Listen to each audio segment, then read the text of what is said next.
Next on America's Hope, Congress finding common ground for our common good. And Claude Jones writes to children to inspire them. And Billy Gaines, Dove Award-winning singer. All that and more now on America's Hope.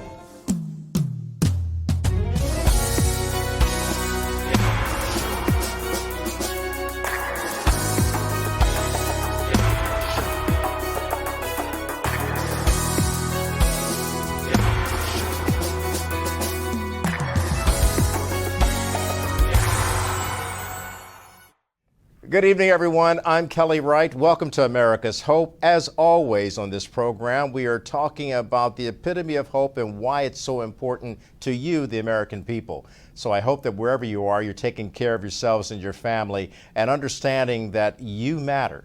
You matter to your family, you matter to your city, to your nation, to your country, to the world. So thanks for joining us. You know, a lot of times when we're covering events on Capitol Hill, we see the divisiveness of politics, and we're entering into the election campaign, the presidential election campaign of 2024. So we're going to see more people vying for that attention, and oftentimes we demonize each other rather than lifting each other up. But you'll see with our next guest that there is a lot of hope going on Capitol Hill. That's right. There's a bipartisanship that we don't often talk about in the media. Tonight, we're changing all that. We're joined now by senior Capitol Hill correspondent Melina Weisskopf of NTD. And Melina, it's so good of you to join us this evening. It's always a pleasure to see you, and I always enjoy watching your reports from Capitol Hill. You're there, of course, talking to members of Congress on both sides of the aisle. Can you tell me what the tone and tenor is right now as it relates to the politics that go on Capitol Hill, as well as the presidential politics unfolding right now? Yeah, thank you, Kelly. I'm so grateful to have this opportunity to be with you and talk about these bipartisan efforts because there are very important issues that are being discussed right now. Immigration bills, some of the most polarizing topics, gun laws, immigration, fentanyl, a lot of things are buried under the sensationalized news reporting. So I'm really grateful for this opportunity to discuss these different legislative efforts. You know, on immigration, so this is a topic I kind of want to start with because it's such a polarized topic. But actually, there is a ton of bipartisan effort to address both sides of the spectrum. You have members in the House, Congresswoman Salazar working alongside her Democrat colleague, Veronica Escobar from Texas. They introduced something called the Dignity Act. And that's to make sure there's funding for border security, but also to put efforts into providing protected legal status for dreamers, people who have been here their whole lives. And these types of immigration topics often become super polarized, with Republicans saying border security is all that matters, and then you have some Democrats who say that a pathway to citizenship is the only approach. But there are a lot of members who are really willing to meet in the middle on this issue, and not just this issue, but there are many others just like this one, Kelly.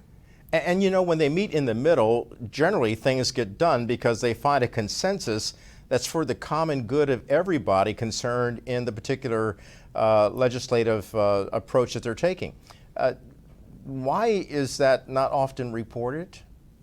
I think it doesn't get as much attention and head turns as the more sensationalized, polarizing topics do. I think people tend to want to watch news reports that are divisive and, they pull at your emotions. So I think this is a lot of where the media has directed their attention. But actually, a lot of good and heartfelt, good uplifting feeling can come from watching news that shows that there is a bipartisan effort and there are solutions. Because honestly, Kelly, when you do watch those divisive news reports about, the fighting between Republicans and Democrats, yeah, it's a little bit satisfactory, but at the end you feel very hopeless because you don't feel like there's any solutions. But actually, this is why we should be talking about the topic in this show that you're starting, hope, because you do feel fulfilled after you realize there is hope, there are solutions, and people actually are working on them, even if they don't get talked about. You're so right. And when we talk about the members of Capitol Hill working, for example, on this bipartisan immigration bill, it's a measure still being considered and debated, of course. The fact that you mentioned bipartisanship, it means that both sides of the aisle recognize there indeed is a problem, and now they're making every effort to find a solution. Talk to me a little bit about that in terms of what the members have discussed in regards to this new bill. So this is called the Dignity Act. It was actually introduced by a Republican, but she was able to pull on her Democrat colleague, and it funds border security. I think it's about $25 billion to fund border security. It addresses the cartel issue because we know that's been talked about a lot, and actually both sides do recognize that there is an issue with the cartels taking control of the border, but they oftentimes don't provide solutions or move forward with solutions because Republicans only want this aspect. Democrats only want the immigration laws to be changed. So oftentimes you don't see this bipartisan effort come to the surface. Hopefully that will come up more. And also another issue with immigration that this bill addresses that I really think is important is the asylum process, because right now there's a huge backlog. There are millions of people, Kelly, who have lived in this country for years, and they are unable to get their asylum claims processed because the system is overwhelmed. So this bill also addresses that, and they just work on them one bit at a time. That would really be effective because oftentimes you see them come out with these massive bills that only tackle border security or only tackle pathway to citizenship. But actually, if you take that bill apart, I think, and just tackle the small issues like the asylum system, then you'll probably have much more success. And that's what I would honestly like to see in Congress as they continue to work through this bill. If you could repeat a little bit more of that, what you were saying, please. For sure. So the Dignity Act that was introduced by a Republican, Congresswoman Salazar, she was able to get her Democrat colleague, Escobar from Texas, on this bill. And what it does is it addresses the concerns that both parties have. You have billions of dollars that are sent to secure the border to address the cartel issue, which actually both parties do agree there is an issue with the cartels. Then you also have another key piece of this bill, which I think is very important, is it addresses the asylum system, because right now, Kelly, there are millions of people who are waiting for their asylum claims to be processed and adjudicated. They've been in this country for years, and they're just on a wait list because there is a problem with the asylum system that's in part caused by the immigration influx that we've seen over the past few years. So this addresses that. And what I'd like to see Congress members do more is to take these small issues and tackle them, because oftentimes when I speak with members and I ask them about asylum reform, they all agree this needs to happen. Or I ask them about addressing cartels and human trafficking. They say, yes, we need to address that. So I think instead of trying to lump everything in one big bill, they should really just tackle the parts where everybody agrees that can really help the people here in this country. Yeah, taking those little steps of action ultimately leads to a bigger solution that will help more people. You know, you talked about the cartels, you talked about the millions of Americans still waiting for asylum. That leads to a couple of other discussions.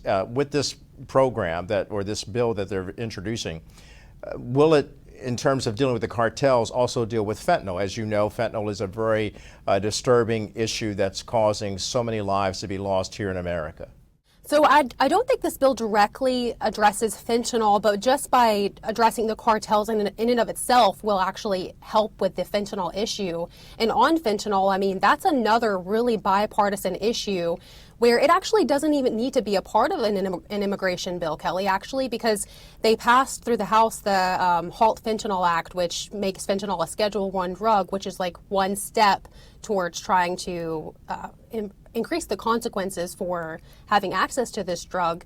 So, there are bipartisan efforts also on the fentanyl issue that are ongoing. Just last week, I went to a hearing where the DEA administrator was testifying before a subcommittee, and both parties were asking questions that were generally concerning. They were, engaged with the DEA, the administrator, and they wanted to know what the administration was doing to tackle fentanyl, but you can see a consensus there also on the fentanyl issue. So I think it can be handled in a totally separate bill.